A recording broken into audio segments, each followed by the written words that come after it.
Are we not doing the trial over after all? That is a pity. No, let's not. I don't know what voice I'd do with him. Unless I do a really horrible French accent like that. Your Majesty, what a surprise. Well, you see... You know, it's my 7th time testifying against a would-be assassin. But it's the first time seeing a trial where the case has ended before it even began. Well, the defense, he was late, and... Oh, pish-posh, France didn't become a great, dignified kingdom through rigorous punctuality. Let's go ahead with this trial. It'll be fun. Look, I'll say the oath to get us started. I swear to speak without hatred, without fear, to tell the whole truth and nothing but the truth. Did I get it right? That was perfect, Your Majesty. JJ, I trust you have no objections with the king testifying? No objections here. Going ahead with the trial is fine with me. And surely you wouldn't stand in the way of the king, would you, Your Honor?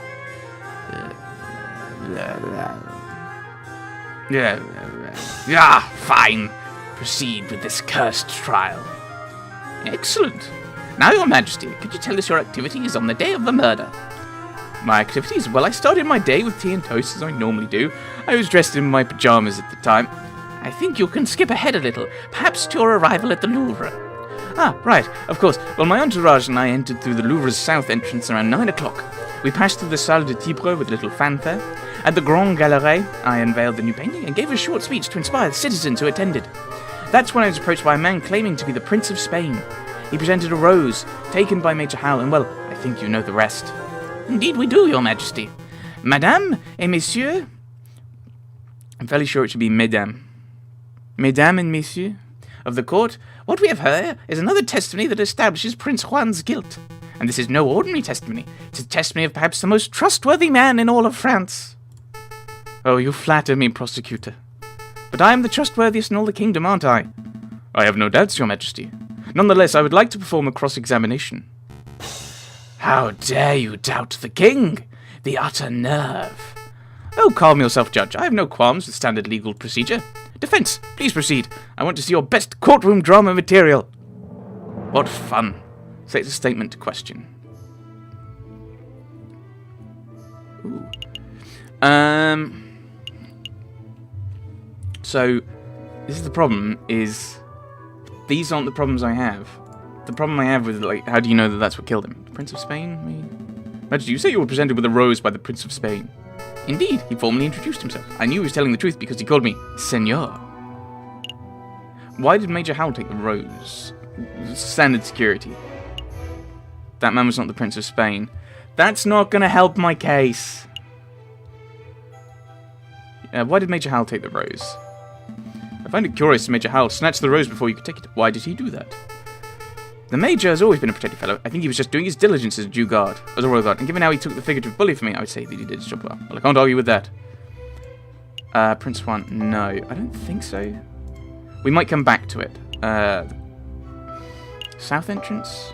Imagine you say you entered the Louvre from the south entrance. Indeed, we approached from the Hôtel de Ville, so it was an easy riverside stroll. Did you see anyone suspicious? Did you see anyone or anything suspicious around the Louvre's entrance? Suspicious? I'm afraid not, monsieur.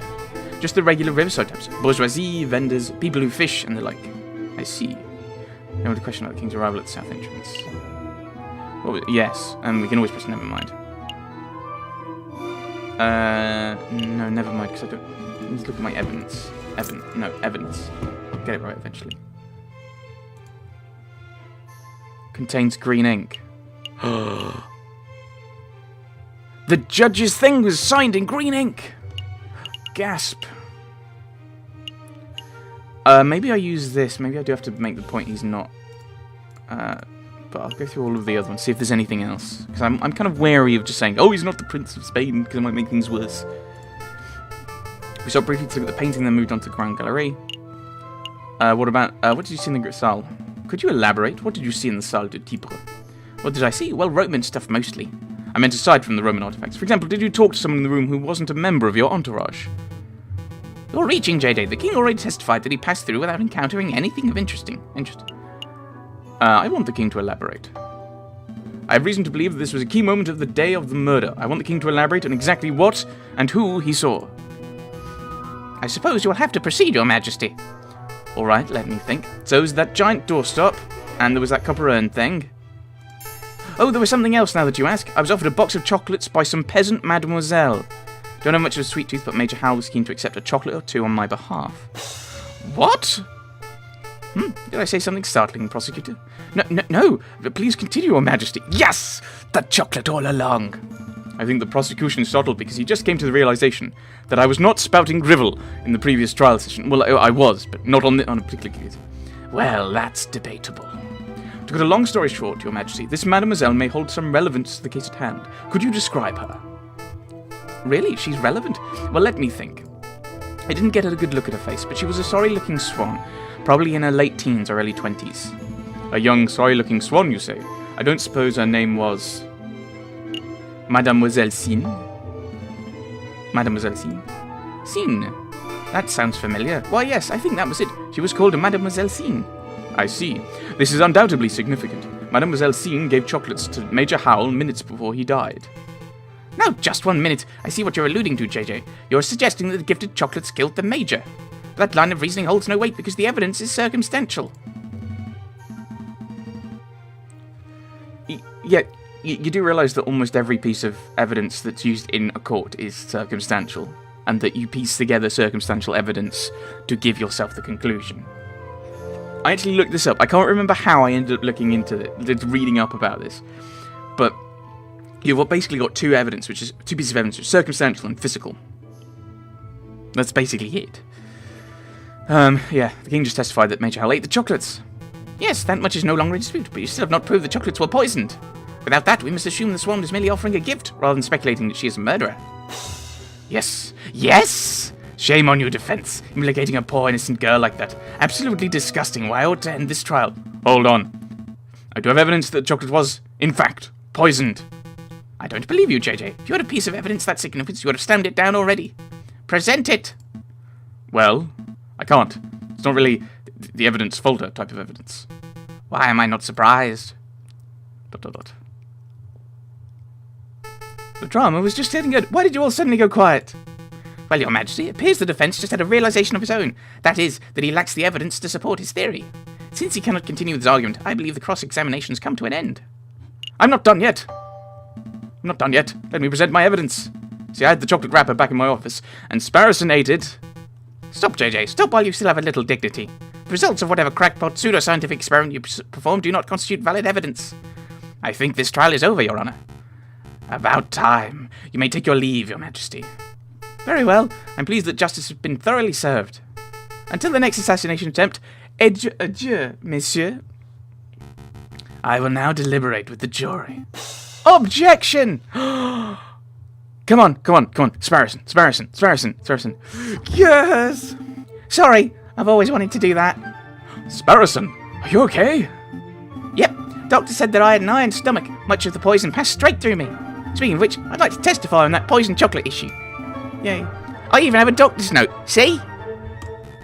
It's too late. The trial is over. You can't be serious, Your Honour. The contents of that note could turn the entire trial on its head. You must allow it. Why are you constantly arguing with me?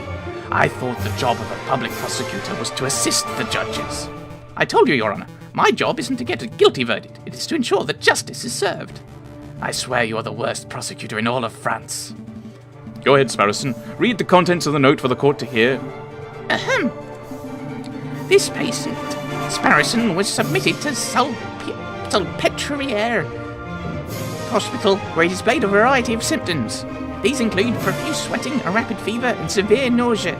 The patient was diagnosed with poisoning, probably originating from the plant known as aconite, aka monkshood, aka wolfsbane.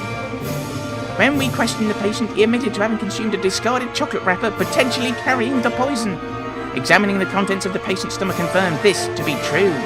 As a mental health professional, I believe this patient to be clinically... we can skip that bit. Yada, yada, yada. Okay, here we go. Signed, Dr. Folleret. Thank you, Sparrowson. I don't think I'll ever even need to question you. Between your note and the King's testimony, every angle of the chocolate wrapper business has been covered. Awesome. Well, wait, did you say the King is here? You can get his autograph later. Right. So, what happens now? Do I get cross-examined by the prosecution or something? To be honest, I see little to cross-examine. Do your job, prosecutor. Cross-examine that little annoying liar of a bird. Tear his testimony to shreds. Your Honor, he has a note signed by a medical professional definitively proving that the chocolate wrapper from the crime scene was poisoned. We could nitpick the details or delve into the doctor's credentials, but I'd fear it would be a waste of the court's time. Nobody would want that. Gah. So then, what do we do now? We do nothing, Your Honor.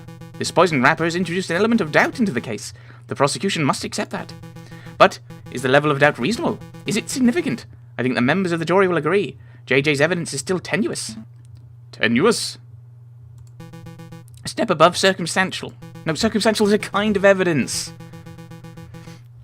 It's circumstantial is a kind of evidence to do with the circumstances that aren't physical, like DNA and stuff. It's not bad evidence. That's not how evidence works. At least that's what I read. I might be wrong in what I've read, but that's what I read said. I trust what I read, which might not be wise. You have proven a link, a not wholly illogical link, but you haven't proved beyond doubt that Major Hal was killed by the chocolates. You are still making far too many assumptions. Where is the empiricism that is required by any good court of law? On the prosecution side, that you have to prove that it wasn't the chocolates, not I have to prove it was the chocolates. I'm the defense. I just have to unpick all your arguments. That's how the defense works. Where are the witnesses who can back up your claims? Oh, I brought along a witness. Maybe she can help. Yeah. Yay. Hello. You. Sparrowson, it's great to see you on your feet, and you've been an enormous asset to this case, but where are you? What are you trying to pull off now? Surprise witness! Surprise witness? Yeah, I remember you mentioned that Cocorico liked calling surprise witnesses, so I thought we could beat him in his own game. I bought the flower girl, Mademoiselle Cine, so that she can testify about Prince Juan's character. You're putting me in a difficult position, Sparrowson. Just moments before you arrived, the court established that Mademoiselle Cine is a possible suspect for this case. No, she isn't. What? That can't be right. Sparrowson, it's okay. Monsieur Falcon, I would like to testify. You want to testify? Do you understand what you are agreeing to? I do. I have accepted my fate. Prosecutor, do you have any objections to me calling upon Mademoiselle Cine as a witness? No, none. Bearing in mind, of course, that you're here to defend Prince Juan, not to convict Mademoiselle Cine. Prosecuting is my job. Of course. I have no objections either. Please proceed, witness. Speak the oath. The oath?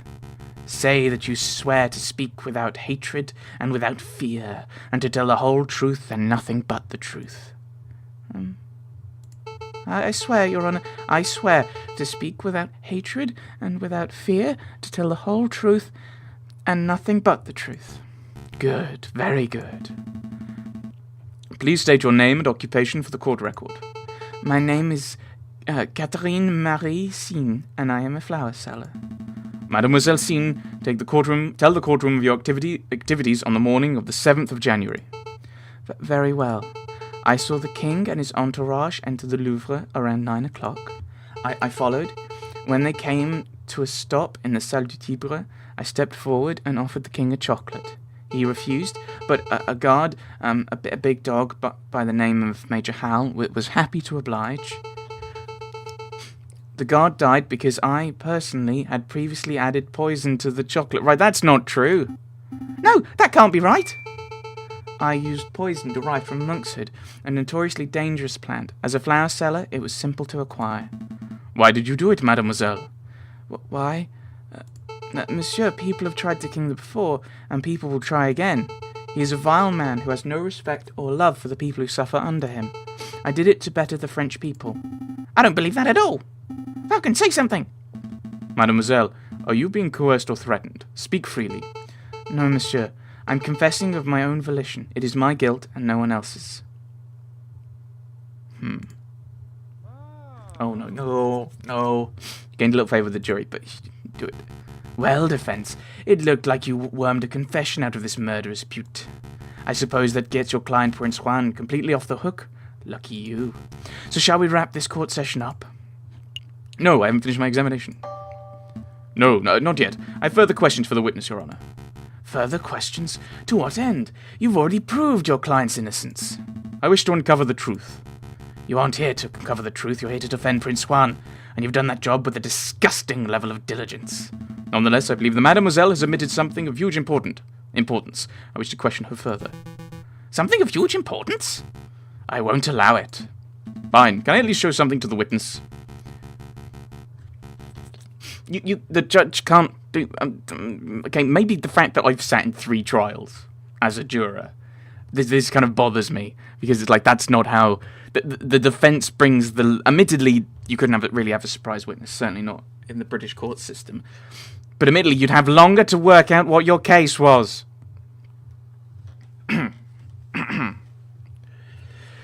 But you'd get to kind of put forward, as soon as you have a witness, you can question them and then they get cross-examined. You and the prosecutor are a right pair of moralizing blowhards, aren't you? You're doing my head in. Fine. If it will shut you up, I will let you show one magical mystery item to the witness. Can't imagine you have anything up your sleeve to change the flow of this trial, though.